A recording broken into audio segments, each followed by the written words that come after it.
শীতকাল আসলো হাঁস খাবো না তা কি হয়? তাই চলে আসলাম বন্ধুরা মিলে হাঁস খাওয়ার জন্য। আজ সকাল থেকে হাঁস কিনে চিল্লা রাত্রে এই যে বন্ধুরা মিলে শুরু করলাম। আমাদের বন্ধুরা হাঁস চিলতেছে, জবাই দিয়ে হাঁস চিলতেছে, রান্নাও হবে। রান্না করবে এই বন্ধু, ও বিদেশ থেকে আসছে, আবার বিদেশ চলে যাবে, রান্না করবে।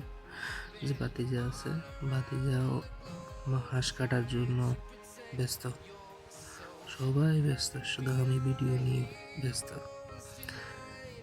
আমাকেও দেখবেন, এই যে আমিও আছি হাঁস নিয়ে। আছে আমাদের আরো বন্ধু আছে, তারাও আসবে। এই যে কাটাকাটি শুরু হয়ে গেছে, কি সুন্দর করে মাঝখান দিয়ে কেটে নিল। এই বন্ধু তো হাঁসের বেরি হয়ে গেল, শুরু হয়ে গেল রান্নার আয়োজন।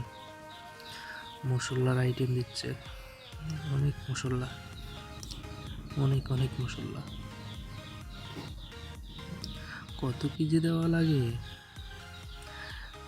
বাবা, আমার দিয়ে হবে না, ওটা ওই সয়েলে দিয়ে হবে। সয়েলে প্রচুর রান্না করতে পারে। এদিকে আমাদের বন্ধু হাসান সবজি কাটা নিয়ে ব্যস্ত, সবজি কাটা শেষ, লেবু কাটতেছে।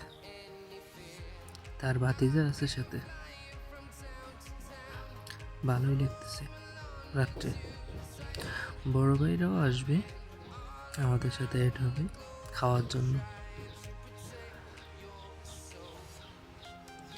মশলাই দেওয়া শেষ হচ্ছে না, এদিকে হাসান ভাই সব কাটা শেষ, শসা কাটতেছে।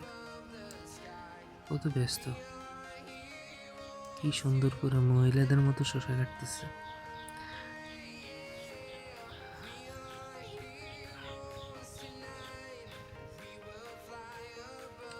আরো কত কিছু, বাবা এত কিছু লাগে।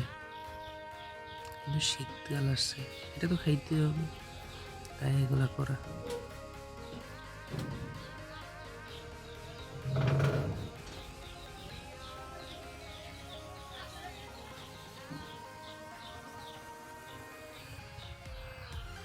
অবশেষে সব কিছু দেওয়া শেষ, এখন মিক্সার চলতেছে, মিক্সার করে চুলায় বসাই দেবে।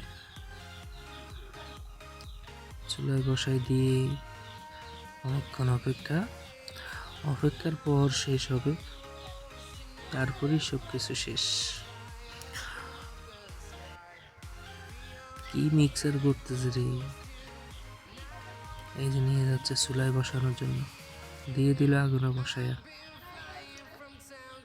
এই দিয়ে দিল। বা বসছি বলে কথা, ওর মিক্সার না হলে কি হয় নাকি। এই যে শেষ, আমাদের অপেক্ষার প্রহরও শেষ হয়ে গেল। বক্স, যে আমাদের হাসান সাহেব বক্স করতেছে।